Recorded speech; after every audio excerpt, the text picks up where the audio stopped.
So here's the way we're going to do this. We're going to talk about what happened right off the bat. We're getting right into that. We will cover the fight itself, the actual in-ring stuff, and then we'll talk more about what happened after as we go along the card. But Khabib Nurmagomedov defeated Conor McGregor. What Khabib Nurmagomedov did after that was insane. And I was saying to you off the air, it's not easy to make Conor McGregor look sympathetic. It's not. And somehow the Nurmagomedov camp did it. Now, Joe, you and I have, we had the Fightful MMA podcast every Tuesday, 2 p.m. Eastern. And it was almost a running joke last year when Mark Goddard was pushed by Conor McGregor in the cage overseas. Like, what's going to happen to Conor McGregor? Is he going to get punished? Ultimately, no. A lot of people are drawing comparisons to the Conor McGregor bus attack. Here's the difference. Conor McGregor is not beholden to any athletic commissions as a part of that bus attack. The athletic commission was not regulating that parking lot or that parking structure in Brooklyn. Khabib Nurmagomedov jumped the cage quite impressively, all things considered, and went after Dillon Danis. If the name Dillon Danis sounds familiar, guys, it's because Dillon Danis is Conor McGregor's jiu-jitsu coach who fights in Bellator. He has had a bit of a public, almost a friendly feud with Kevin Lee, just absolute insanity. But that's not it. But we'll talk about that. Let's go ahead and get into that. Khabib Nurmagomedov going after Dillon Danis, and just mayhem ensues in the crowd, Joe. Yeah, I mean, again, just reiterating the fact that we have all made incorrect decisions in our life. Some of them, really, really bad. That was one of the worst decisions I think Khabib Nurmagomedov will make in his life, because that is something that just the emotions got the best of him. We all knew. I mean, anyone that's close enough to this fight or was paying attention to everything leading up to this fight knows the emotions that were involved by both of these guys. And Khabib took a lot of what Conor did and said, more than personal, as was evidenced afterwards. And the whole thing with Dillon, that going down, and just, I mean, it's just insane doing what he did. I don't think he was in the right set. Like, Dominic Cruz did a great job talking about it afterwards and saying, look, when you're the champion, you have to act like a champion. You've got to compose yourself like a champion. Now you have arguably what is going to probably be the biggest pay-per-view for the UFC in history marred by this. And I mean, it's some of the media that have been ripping the UFC for 20 years are just salivating at the mouth. They probably all can't wait to get on their shows over the next few days to talk about how barbaric the UFC is and how pathetic the UFC people are and the fighters are and this and that. And now Khabib's given them all fodder, and I explained it on Tuesday's podcast. I've spent time with Khabib. We were in Bahrain, and I can't tell you how much of a nice guy he truly is. And this is something way out of character, in my opinion. This definitely crossed the line.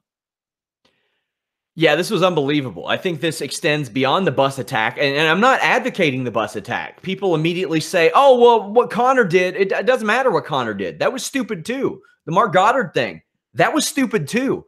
Any number of things that Conor McGregor had done are stupid too, and this can be equally, if not way more stupid. It didn't end there. Not to mention, this is technically in the crowd, Joe. You've got spectators here involved.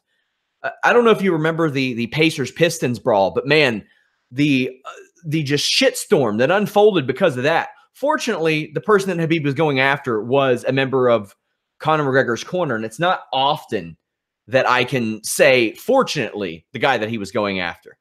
This shouldn't have happened, and it was wild. I mean, is it good for you and I? Is it good for our view count right now? You're damn right it is. That's good news, considering that Conor McGregor lost, and Conor McGregor losing, does that take some of the sparkle off of MMA? A little bit. This situation, it's going to be talked about in the mainstream press. It's going to be talked about in the mainstream media by a lot of people who have no goddamn clue what they're talking about. No goddamn clue of how this could have possibly been prevented.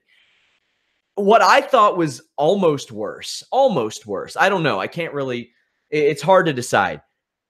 Multiple members of the Nurmagomedov camp came in and essentially jumped Conor McGregor. You see one sort of distracting Conor McGregor. Another takes a shot at McGregor. I'm not going to identify who they were because I don't know at this point. But I mean, McGregor had just been tapped out. Like, Khabib just won. He beat him. That's it. He beat him. He stood over top of him in a gesture of of defiance and a gesture of dominance. Khabib won. What more do you need there? Do you think this was potentially, preconceived, pre-contrived? I mean, something that was set up no matter what, or was it just everyone's emotions got the best of them, and it just, not every man for himself, but this is our line, this is our team versus your team, and we're going to keep doing this? I mean, the mental process. I mean, again, I hate dating myself. I haven't been in this game. I just can't understand the mentality in doing something like this, especially on this grand stage. And Conor's guy, or Khabib's guys, jumping in to the octagon and flat out sucker punching Conor over and over again. I mean, that is absolute lunacy. I mean, let's be honest for a second. This could have got a lot worse. And right now, as we speak, it's probably going to be crazy in Las Vegas right now. I mean, I've been to my fair share of big UFC events, big from UFC 100 and on. And then anytime, bad blood fights would happen, whether it was Chuck and Tito or BJ and GSP and, country versus country sort of thing. I've seen Vegas almost explode and just see crazy things. I can only imagine what is going on right now. So the fallout of this, Dana White in the cage saying, I'm not putting the title on you, because if I put the title on you, people are going to throw shit in this cage. I don't think that he was wrong. And I mean, I don't think he was wrong in the prediction. We'll break down the moral aspect of this. But as Khabib walks out of the cage or walks to the back, they do start throwing stuff at him. And this is a very, very pro-McGregor crowd, as we found out after the co-main event, who wanted to like Tony Ferguson, but he wouldn't let them initially. This is a level of heat in pro wrestling that you haven't been able to get since the mid to late 90s. In MMA, you're getting it. You often hear in wrestling people throwing batteries and waiting for you outside, slashing your tires and stuff. Khabib has that type of heat right now. It is insane. Oh, yeah.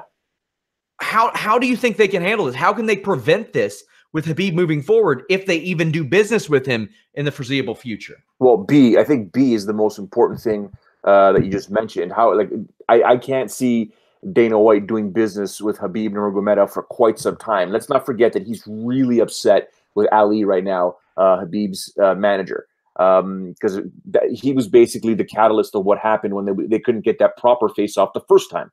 And the second time was the press conference. But I know Dana's upset with Ali as is. Now you're talking about a fighter that has basically given the UFC another black eye, a brand new black eye, a brand new scar that they're going to have to be dealing with for quite some time because of the grand stage of this. And like I said, Khabib went from being this massive superstar by tapping out Conor McGregor to just destroying it all instantly destroying it all. Like everything that you've worked for your whole career, your whole life, you finally did it. You finally did it. You silenced the critics. You silenced everyone. You beat the UFC poster child. You beat the biggest star in the sport. You've now taken that and potentially can make yourself one of the biggest stars in the sport. And instead, you go and do something like that. Now, on the flip side, with the heat, you know how this works, Sean. With the heat, the next time Khabib Nurmagomedov fights, there'll be a lot of viewers. As I can tell you right now, we're setting records in our live chat, something like 2,700 people watching right now. I can't keep up with the live chat. It's fantastic. It's insane. I had to install temporary mods. So, by the way, guys, if this is your first time, Fightful MMA Podcast, every Tuesday at 2 p.m. Eastern, FightfulMMA.com. James Lynch has interviews with tons of MMA fighters every single week. We got a lot for UFC Moncton already. What we're going to do is talk a little bit about this Conor McGregor Khabib situation after every couple of fights that we break down. That way we can lead up to the main event.